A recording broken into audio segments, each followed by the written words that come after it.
संकीर्तनैकपितरो कमलायताक्षु विश्वम्भरो विजयवरं वंदे जगद्यकरो करुणामयम्। हे कृष्ण करुणा सिंधो दीनबन्धो जगत्पते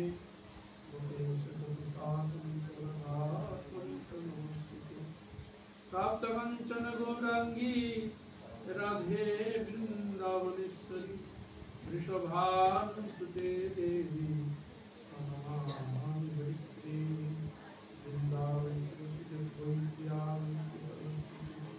कृष्णा भक्ति पदे देवी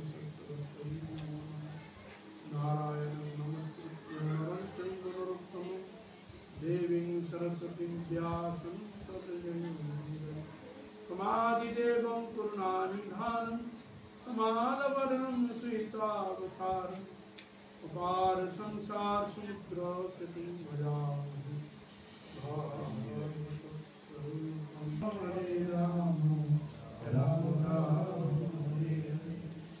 सर्वप्रथमे अस्मदीय गुरुपाद पद्म जगद्गुरु नित्य प्रविष्ट शिष्य भक्तिवेदांत श्री रामकृष्ण गुरु महाराज श्री भक्तिवेदांत पढ़े श्री गुरु महाराज सपरिकर भक्ति प्रज्ञान एसब स्वामी ठाकुर सभासद भक्ति सिद्धांत सर्वविषय प्रभुपाद सपरिकर गौर नित्यानंद प्रभु सपार्श्व राधा संशीलन गोपीनाथ राधिकाचार्य सकल भगवतार युगत पुरियो परिकर वृंद गंगा जमुना तुलसी महारानी भक्ति देवी भक्ति शास्त्र जीवन चरण कमलिया हमें भक्ति पूर्ण अनंत अनंत महापूर्वक उपस्थित भारती महाराज एवं वनवासी वैष्णववृंद भगवान सिंह जी उपस्थित सकल भक्तवृंद एवं मातृवृंद सकल चरण हमें यथायोग्य दंडवत पूर्वक আপনাদের অভয়কৃত আশীর্বাদ প্রার্থনা করি।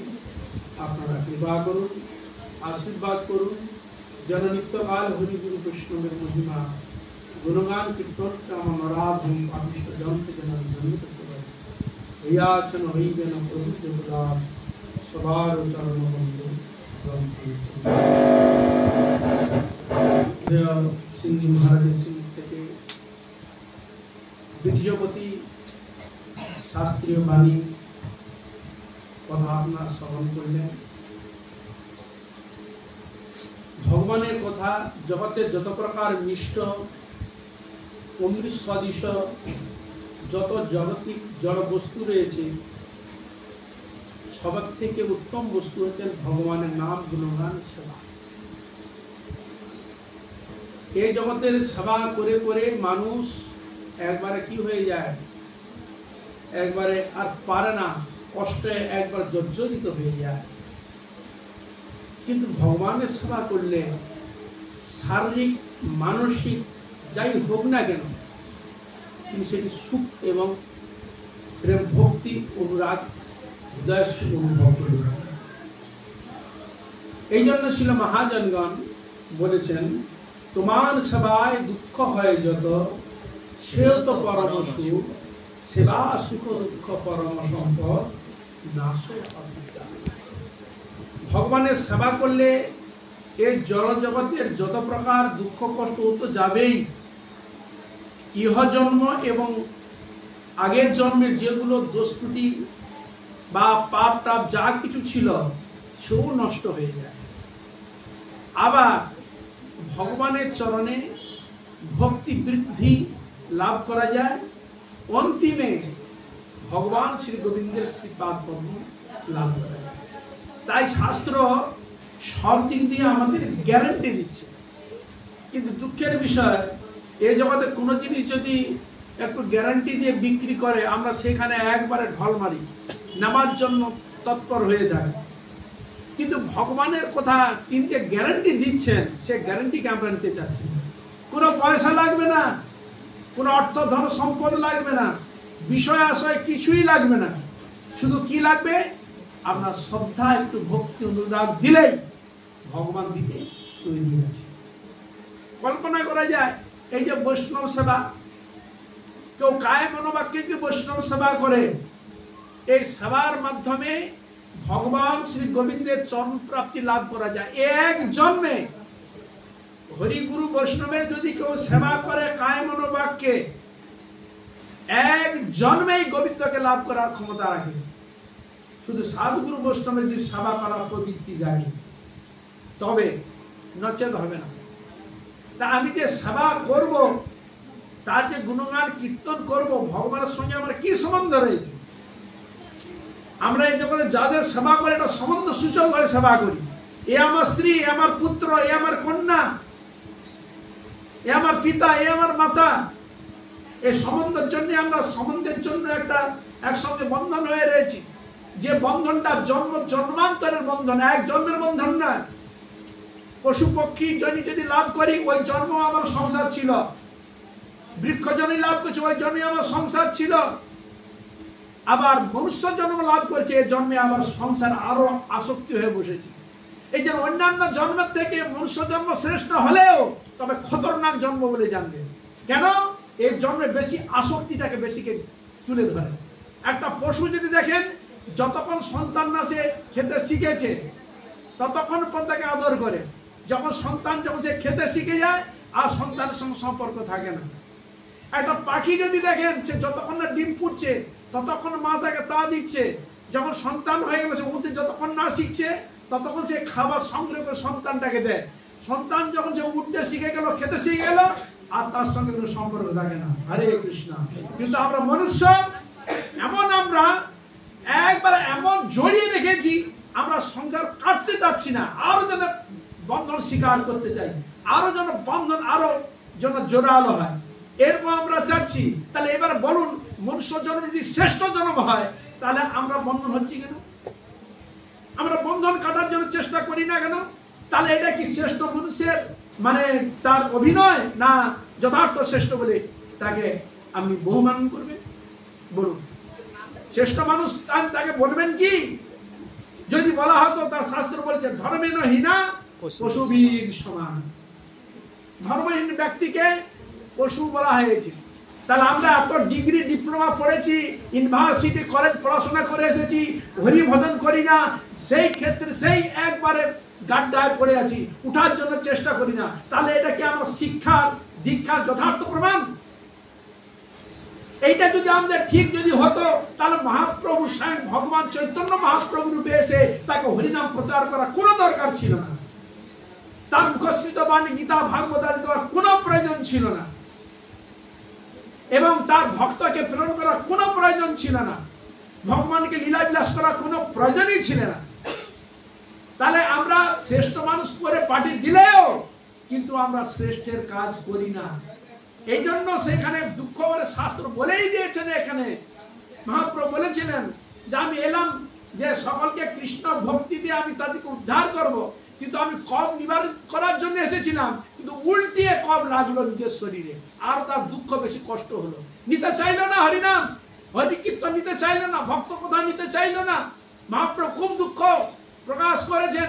নাম প্রেম যখন প্রচার করতে এসেছেন, তখন মহাপ্রভু চিন্তা করলেন আমি নিয়ে এলাম কষ্ট করে সেই বৃন্দাবনে প্রেমকে নিয়ে এলাম, নাম স্বরূপে প্রেম দেবো বলে, কিন্তু এখানে এসে দেখছি তো কেউ নেওয়ার মতো লোক নেই, কেউ নেওয়ার মতো লোক নাই। তাহলে কি আমি নিয়ে এসে ফিরে নিয়ে চলে যাবো? বলছে না, আমি তো দেওয়ার জন্য এসেছি, ফিরে তো নিয়ে গেলে আর পাবে না। কিন্তু তাহলে একটু তো মূল্য দিতে হবে। যে ধন অর্থ টাকা পয়সা না, কি শ্রদ্ধার একটু অনুরূপ লোভরূপ মূল্যম। কি মূল্য? লোভরূপ মূল্যম। একটু লোভ থাকলে, হে গোবিন্দ তোমার আমি সেবা করব, তোমার গুণগান কীর্তন করব, তোমার সেবা করে আমার জীবনকে ধন্য করে, এইটুকু যদি লোভ হৃদয়ে এসে যায়, তাহলে ভগবান তাকে মহাপ্রভু অনায়াসেই সব দিয়ে চলে যাচ্ছে। নিতাই গৌর প্রেমানন্দে মহাপ্রভু দিয়ে চলে যাচ্ছে অনায়াসে।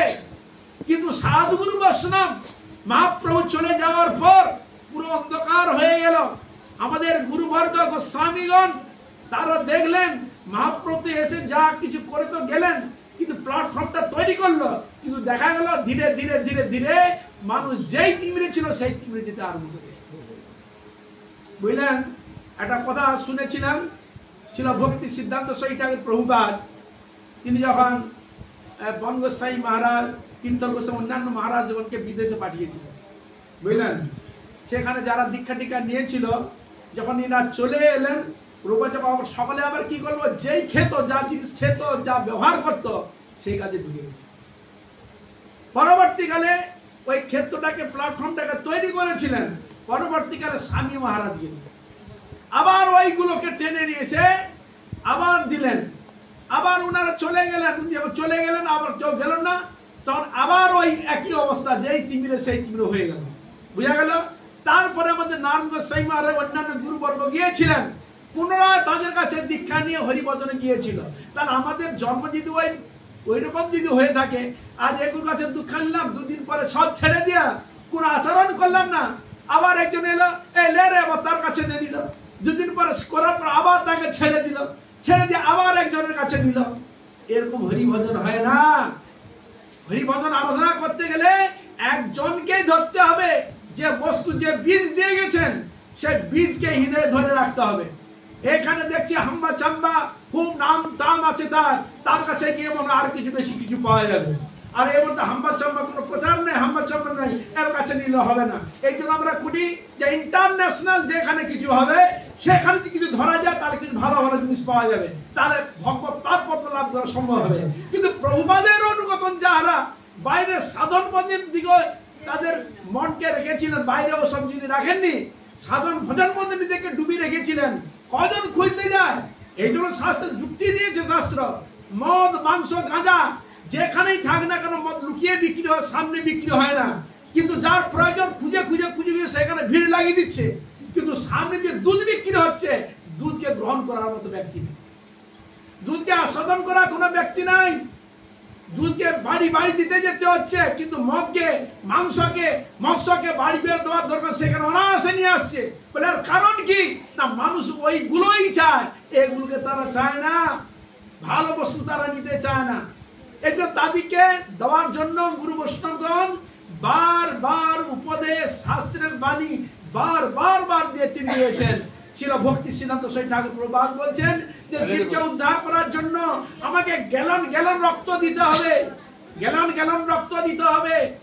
দিয়ে যদি তাদের একটা ব্যক্তির যদি হৃদয়ের মধ্যে কৃষ্ণ নাম স্পর্শ করে, যদি গোবিন্দের প্রতি ভক্তি যদি আসে, কোটি কোটি হাসপাতাল অপেক্ষা একজনকে যদি ভব সংসার হতে তুলে নিয়ে এসে গোবিন্দের পাদ পদ্ম যদি নিয়ে যাওয়া যায়, কোটি কোটি হাসপাতাল তুলা অপেক্ষা অনেক শ্রেষ্ঠ বলে জানি। সেই কাজ গুরুবর্গ, সেই কাজ বৈষ্ণবগণ, মহাপ্রভু সেই ধারাকে রাখার জন্য গুরুবর্গকে পাঠিয়েছেন আমাদের কাছে। কিন্তু দুঃখের বিষয়, সেগুলো আমরা নিতে চাচ্ছি না, গ্রহণ করার জন্য চাচ্ছি না। তার আপনারা বিচার করে দেখেছেন এগুলো কি দিয়ে গেল, কি বলে গেল, কিন্তু আমরা বিচার করি না। শুধু এই কান্দে শুনলাম, ওই কান্দে বের করে দিলাম, এরকম হবে না। শুনতে হবে, ধারণ করতে হবে, নিতে হবে, তবে কিছু কাজ হবে। স্কুল গেলেন, বই বগলে দিয়ে গেলেন, পড়াশোনা কিছু করলেন না, ওই শুধু ওই বোঝা নিয়ে যাতায়াত করা ছাড়া আর কোনো কথাই নেই। সেরকম সাধন ভজনে নিজেকে অগ্রসর হতে হবে।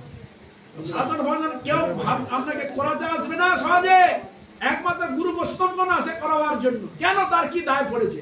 ও মরুক, ভাগলে যাও, তাতে আমার কি যায় আসে? বলুন। আপনারা তো অনেক সময় বলেন, আমি বলি আমি করি, ভাগলে যাই, খালে যাই বা নরকে যাই, তাতে আপনার কি? আপনার কি বলুন? আমি যাই, তাতে আপনার কি? আমার জিনিস আমি পুডায় খাই, কি করে, তাতে আপনার কি? কি যায় আসে আপনার? কিন্তু এই কথা নয়। উদ্দেশ্য হচ্ছে তোমার আছে থাক, কিন্তু তুমি পিছনের জিনিসটাকে তাকিয়ে দেখো। এই যে মনুষ্য জন্ম ভগবান যে দিয়েছে, এটাকে তুমি আবার পাবে, গ্যারান্টি তোমার। এটা ভেবেছো মাথায় নিয়েছ? খুব সুন্দর ভগবান শরীর দিয়েছে, সেরকম অলঙ্কার আদি, বস্ত্র আদি পরে, সেট আদি পরে, জাগতিক সুখ ভোগ, চব্য লেজ্জপিয়া কত খাচ্ছি আমরা। কিন্তু পিছনের দিকে তাকিয়ে দেখেছেন? আমি যখন মানুষ জন্ম নিয়ে এসেছি, কোথায় যাব? তার মানে কি এই মরে গেলে শ্মশানে পুড়ি দিয়ে আসবে, ব্যাস চলে গেল, সুখ সবলে শান্তি শ্মশানে? এরকম মনুষ্য জন্মের মানে না, তাহলে পশু জন্ম দিলেই তো ভালো হতো। তার কি মৃত্যুবরণ করে না? নিশ্চয়ই করে। তার মনুষ্য জন্ম দিয়েছেন। এখানে কৃষ্ণর অষ্টোত্তর শতনামে সেখানে বলছেন, কৃষ্ণ ভজি বারতরে সংসারে আইনু, মিছে মায়ায় বদ্ধ হয়ে বৃক্ষ সম হইনু, ফল রূপে পুত্র কন্যা ডাল ভাঙি পড়ে, কাল রূপে সংসারেতে পক্ষী বাসা করে। তার কিসের জন্য ভগবান পাঠিয়েছেন শরীর? কিসের জন্য? হরি ভজন করার জন্য, অন্য কোন জন্য, খাওয়া দাওয়ার জন্য নয়, সংসারকে প্রতিপালন করবার জন্য। এটা তো গৌণ, এসেছি যখন এটা করতে হবে, গৌণ এটা। মুখ্য কি? হরি আরাধনা। এগুলো শাস্ত্রের দুটি বিদ্যার কথা আমরা যে দে বিদ্যা, যেগুলো আমরা বিদ্যা শিখেছি স্কুল কলেজ ইউনিভার্সিটি, পেট চালানো বিদ্যা। এটা তো পেট চালানো বিদ্যা, মান পূজা প্রতিষ্ঠা লাভের বিদ্যা, অধঃপতনে যাওয়ার বিদ্যা, নরকে যাওয়ার বিদ্যা। বুঝা গেল? হরে কৃষ্ণ। তারটা বিদ্যা কি? আত্মবিদ্যা। গীতা ভাগবত ভগবান যে গোবিন্দ যে বিদ্যা দিয়েছেন, যে ভজন করার কথা বলেছেন, এই বিদ্যাকে বলা আছে শ্রেষ্ঠ বিদ্যা। সাবিদ্যাতন মতির জয়া। সেই বিদ্যার ফল জানিও নিশ্চয়, শ্রীকৃষ্ণ পদ্ম যদি চিত্ত লিপ্ত রয়, তবে ওইটাই হচ্ছে বিদ্যা।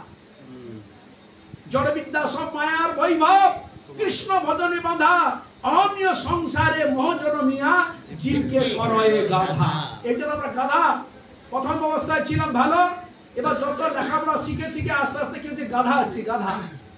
তারপর বলার কি না, সংসার তোমার চাপ বেড়ে গেল, তাদের ভরণ পোষণ করতে হবে, না পারলেও আপনাকে চুরি করে হোক, ডাকাতি করো, আপনাকে করতে হবে। হ্যাঁ, তখন আপনাকে গাধার মতো হাঁটতে হবে। বলুন, কোন জন্মে খাটাতে গাধা বলা হয়? যেমন গাধা ওরকম মাল নিয়ে যায়, বউ পাহাড়ের মধ্যে তুলে নিয়ে যায় কষ্ট করে। তা আমরা সংসারে ওরকম বাধা বুঝে চলছি। কন্যার বোঝা, স্ত্রীর বোঝা, স্বামীর বোঝা, বিষয় সম্পত্তির বোঝা, কামনা বাসনার বোঝা, মান প্রতিষ্ঠার পূজার বোঝা। তার কম গাধা? আমরা চিন্তা করুন, যদি আপনাকে বলা হয় হরিভজন করুন, বাবা এখন সময় হয়নি। কেন হয়নি? ছেলেটা এখন পড়াশোনা করছে, বড় হোক, বা মেয়েটা ওই হয়েছে বিয়ে দিই, বা একটু নাতি একটু হয়েছে, সে একটু ভালো করে উঠুক, তবে কিছু করবো। হরে কৃষ্ণ। কোন দিকে গড়ে গেছে মানুষ? বলুন, কোন দিকে গড়ল? ওই মোহর দিকে। তাহলে এই মোহর জন্য কি এসেছে আমরা? তার সাধু আছে, ওই মোহ সব জন্মের মোহ আমরা করেছি, কিন্তু মনুষ্য জন্ম যখন পায়ে পেয়েছ, ওই মোহকে কাটিয়ে ওই পারমার্থিক বস্তুকে নেওয়ার জন্য চেষ্টা করো, যাতে আর মনুষ্য জন্ম আর লাভ যেন না করতে হয়, ইতর প্রাণী জন্মের জন্য আর না যেতে হয়, একবার যেন গোবিন্দের চরণ যেন যেতে পারি, ওই গাধার মতো যেন জগতে আর না আসতে হয়। যত্ত্বানাম নিবর্তন্তে তদ্ধামং পরমং মম। হে অর্জুন, যেখানে গেলে আসতে হয় না, সেটা হচ্ছে আমার ধাম। তাই গুরু বৈষ্ণব ওই স্থানে নেওয়ার জন্য আমাদের কথা বলছে। গুরু বৈষ্ণব শত্রু নয়, বরং সংসারী ব্যক্তি হচ্ছে শত্রু। হরিভজন করতে দেয় না, হরি আরাধনা করতে যেন হরিবার বাধা সৃষ্টি করে, স্ত্রী পুত্র আত্মীয় পরিজন বাধা সৃষ্টি করে। চুরি করুন, ডাকাতি করুন, অসৎ সঙ্গ করুন, মদ গাঁজা খান, আফিক খান, কেউ বলবে না আপনাকে, কিন্তু হরিভজন করতে গেলে আপনাকে নানা বাধা সৃষ্টি করে দিবে। চিন্তা করুন আমরা জগতে কোথায় বাস করছি। এরপরে ঘটনা হয়েছে, একজন এসেছিল এরকম মনে, সে বললাম হরিভজন করবো, বা তার মা বলবো না বাবা তোকে নিয়ে সাজিয়ে দেবো, চল। তাকে নিয়ে গেল এক বেশ্যাখানায়, সেখানে নিয়ে গিয়ে অসৎসঙ্গ করিয়ে তাকে সংসার মধ্যে পেরিয়ে ছেড়েছে। কল্পনা করা যায়? তাহলে অসৎসঙ্গ করো, এই সবগুলো করো, হরিভজন করো না। এই জন্য সংসারে ভয় লেগেছে। বাবা চুরি কর, ডাকাতি কর, পিতা মাতাকে পিঠে মার, অসৎসঙ্গ কর, খুনাখুনি কর, কিন্তু হরিভজন করিস না, সাধু সঙ্গটা করিস না, আর সব করে। বলুন, এটা সব সময় জেনে রাখবেন, হরি ভজন না করলে জীবনের কোনো মূল্য নাই। জীবিতং বিষ্ণু ভক্তবরং পঞ্চদিনানি চ নতু কল্প সহস্রাণি ভক্তিহীনস্য সবই। কল্প কল্পকার হাজার সহস্রপতিতে কি লাভ? হরি ভজনের প্রতি যদি ভক্তি না থাকে, 5 দিন যদি আপনি বেঁচে থাকেন, ভগবানের প্রতি ভক্তি, তাতেই আপনার মঙ্গল। শাস্ত্রে আরো বলেছে সেখানে, সর্বস্ব লোচনং শাস্ত্র না স্পন্ধায় বস। লোচন মানে চক্ষু, ভগবান চক্ষু দিয়েছে। গীতা ভাগবত হচ্ছে আমাদের ভক্তি চক্ষু উন্মেষ করে, সাধুগুরু উন্মেষ করে, কিন্তু আমাদের চোখ থাকতেছে গীতা ভাগবত কথা চোখ দিয়ে দেখলাম না, বুঝলাম না। এই দুনিয়ার কোথায় কি রাজনীতি চলছে, কোথায় বিশ্বের কোথায় কি চলছে, সব খবর রেখেছি। একবার মাটির তলার ভিতরে কি আছে, সমুদ্রের তলায় কি আছে, আকাশে কি আছে, সব খবর রেখেছি, কিন্তু নিজের আত্মার কোনো খোঁজ রাখি না। হৃদয় এই জিনিসগুলো দেখার চেষ্টা করবেন। শুনতে লাগলে যেন কাঠখোট্টা, কিন্তু ভিতরে রয়েছে বিশাল জিনিস। এই জিনিসটা যেদিন মনের মধ্যে গাঁথা হবে, খুঁজতে লাগবেন, সেই দিন বলেছিল সাধু একটা কথা বলেছিল। একজন ছিল ভক্তিজন প্রভুপাদ বলছে, দেখো আমি সত্য কথা বলতে এসেছিলাম, কিন্তু এরা আমাকে ঠিক মতো বুঝলো না, কিন্তু একদিন না একদিন ঠিক বুঝতে পারবে। এখন আমরা বুঝি কখন? যখন রক্ত গরম সাধুগুরু বৈষ্ণবগুলো তো অন্তরে কান দিলাম না, যখন বৃদ্ধ হয়ে গেলাম, ছেলে দেখলো না, বের করে দিল, ঘর থেকে বের করে দিলাম। যাকে এতদিন ভালোবেসে, যাকে এতদিন করে ঘর থেকে বের করে দিয়েছে, অর্থ নিয়ে পুঁজি করে নিয়ে বাইরে বের করে দিয়েছে, বাসের ট্রেনে দেখুন কত ঘুরে বেড়াচ্ছে। কি হরে কৃষ্ণ, কোথায় সে বৃদ্ধ আশ্রমে ফেলে দিয়ে এসছে, বাবা মাকে কেউ দেখছে না, কোথায় গেল সে, কোথায় গেল? আমরা হাম্বা চম্বা করেছিলেন যার জন্য রামের মা তাকে তুই চিনলি না। কবে আমাদের মাথা খাটবে? চোখের সামনে অনেক কিছু ঘটছে, কবে আমাদের সেই জ্ঞান বুদ্ধিটা খাটবে? হবে সেদিন জ্ঞানটা। তবু আমরা জড়ে আছি, তবু ধরে আছি, জড়ে আছি। কিসের জন্য জড়ে আছো তুমি? ভগবত ভজন করুন উভয় মিলে। তাই মহাপ্রভু দেখিয়েছিলেন, কলিযুগের মানুষ সবাই ছেড়ে সবকিছু করতে পারবে না, কিন্তু সংসার থেকে ছেলে মেয়ে সবাই করুন না হরি আরাধনা। সবাই যদি হরি আরাধনা করেন, তাহলে আমরা জাগতিক এবং পারমার্থিক উভয় জিনিসটা আপনার ভালো থাকলো। বলুন, এই জন্য শাস্ত্র বলছে, যেই জন্য কৃষ্ণ ভজে সে বড় চতুর। এই সংসারে তো দুঃখ কষ্টময় সংসার থেকে যিনি হরিভজন করছে, তার হরিভজন পারমার্থিক সে লাভ করলো, আর জাগতিক সংসার করে তাদের উপর লালন পালন করলো। তার কোনটা ভালো বলুন? তার সংসার থেকে করার চেষ্টা করুন। তাই সেই মহাপ্রভু তিনি বলে গেছেন, গৃহে থাকো, বনে থাকো, সদা হরি বলে ডাকো, সুখে দুঃখে ভুলো না গো, বদলে হরি নাম বলে। হরে কৃষ্ণ কৃষ্ণ কৃষ্ণ হরে হরে, হরে রাম রাম রাম হরে হরে। প্রভু বলে কহিলাম এই মহামন্ত্র, ইহা ইহা জপ সবে করিয়া নির্বন্ধ, ইহা হইতে সর্বসিদ্ধি হইবে সবার, সর্বক্ষণ বলাইতে বিধি নাই। এবার দেখুন, এর থেকে আর সোজা কি বলুন তো? পুরো পয়সা লাগছে না, টাকা পয়সা না, কিছু লাগছে না, আপনার ঘুম হচ্ছে না, ঠিক আছে শুয়েছি হরিনাম করুন। বসে আছেন, বসে বসে হরিনাম করুন। হ্যাঁ, কাজ করছেন, হাত করছে, হাত মুক্ত করছে না, মুখেই নাম করুন। রাস্তায় যাচ্ছেন, মুখে নাম করুন। তাহলে দেখুন আমরা সময় পাই না, এরকম শব্দটা কি করে আসে? যারা বলো সময় পানি, সে মূর্খ, অতি ডাহা মূর্খ, সে মতো কর্ম জগতে। আমরা তুমি হিসাব করে দেখো, সরকার তো আমাদের ইলেকট্রিকের জন্য কত পয়সা নিচ্ছে, জলের জন্য নিচ্ছে। ভগবান যদি মুখের মধ্যে যদি একটা করে যদি বসিয়ে দিত মিটার, তা অনেক পয়সা পেত। ফালতু কথা না বলে যখন হিসাব তখন কত সময় নষ্ট করি আমরা। 24 ঘন্টা যদি দেখেন হিসাব করে, 24 ঘন্টা যে দিন হয়, 4 ঘন্টা আমি সময় ফালতু নষ্ট করেছি বক বক করে। তো ওই 4 ঘন্টা তো আমি ভগবানের সেবা লাগাতে পারি। এখন দেখছি বিদ্যা হয়ে গেছে, হরিনাম করছে না, সে কোথায় তাস খেলে গাঁদাতে যাচ্ছে, কোথায় চার আড্ডা মারছে সেখানে। ওই আমি একটু গীতা ভাগবত পড়তে পারি না? অনেক তো করলাম সংসারে, আড্ডা মারার জন্য সেখানে কি করে রয়েছে। একটু হরিনাম তো করতে পারি, একটু কৃষ্ণ কথা তো আলোচনা করতে পারি, একটু গীতা ভাগবত পড়তে পারি। তার জন্য দায়ীকে এটা মানুষের পরিচয় নাকি? এটা পশুর পরিচয়। এই জন্য শাস্ত্র যেগুলো দিয়েছেন, শাস্ত্র বাক্য যদি আমরা না মানি, তাহলে আমাদের মনুষ্যের কোনো দাম নেই। এই জন্য সেখানে ধর্মের হীনা তাকে বলেই দিচ্ছে শাস্ত্রটা খালি গেল।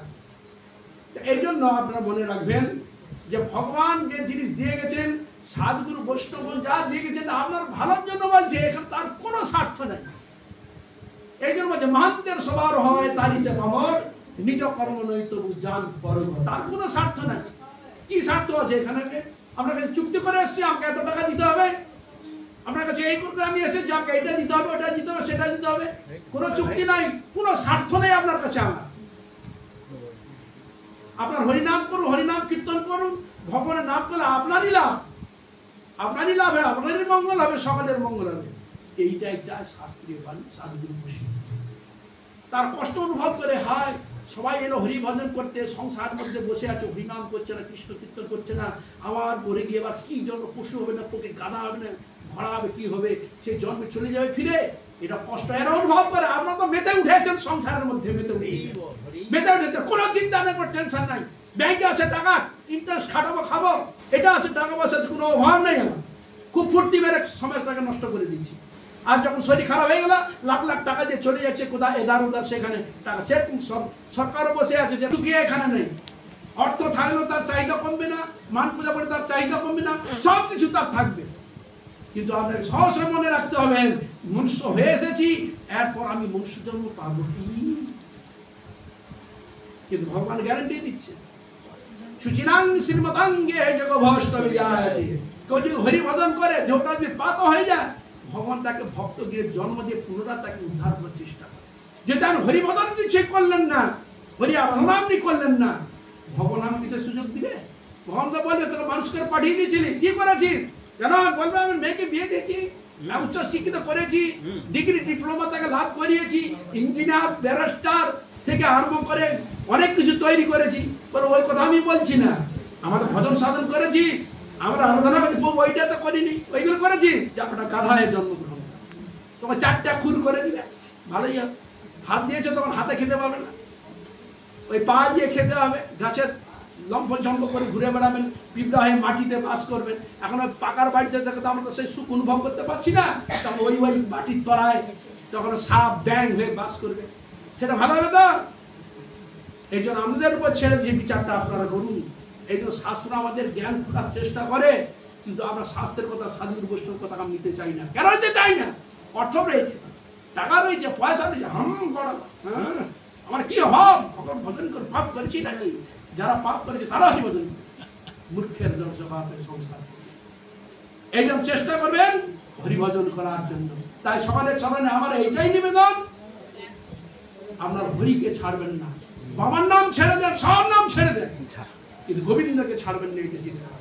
তাই আমাদের গুরুবর্গ বলেছে, দেখো বাবা, সংসারের ক্ষেত্রে সব যদিও হারিয়ে যায়, বাবা হরিনামের মালাটা হারাবে না। বিদায় গৌর প্রেমানন্দে। হরে কৃষ্ণ কৃষ্ণ কৃষ্ণ হরে হরে, হরে রাম রাম রাম। সকল বৈষ্ণব, সকল বৈষ্ণবী, সকল ভক্তবৃন্দের চরণে আপনার কৃপা করুন, আশীর্বাদ করুন, যেন নিত্যকাল হরিগুরু বৈষ্ণবের মহিমা গুণগান কীর্তন করে আমার মরার করতে পারি। যদি কিছু এর মধ্যে ভালো থাকে, তাতে পদ গোস্বামী, গুরু মহারাজ, বামন গোস্বামী, গুরু আমাদের গুরুবর্গের প্রভুপাদের, আর যেটা খারাপ সেটা আমার দোষ, ওটা ছুটে দিই। বিদায়।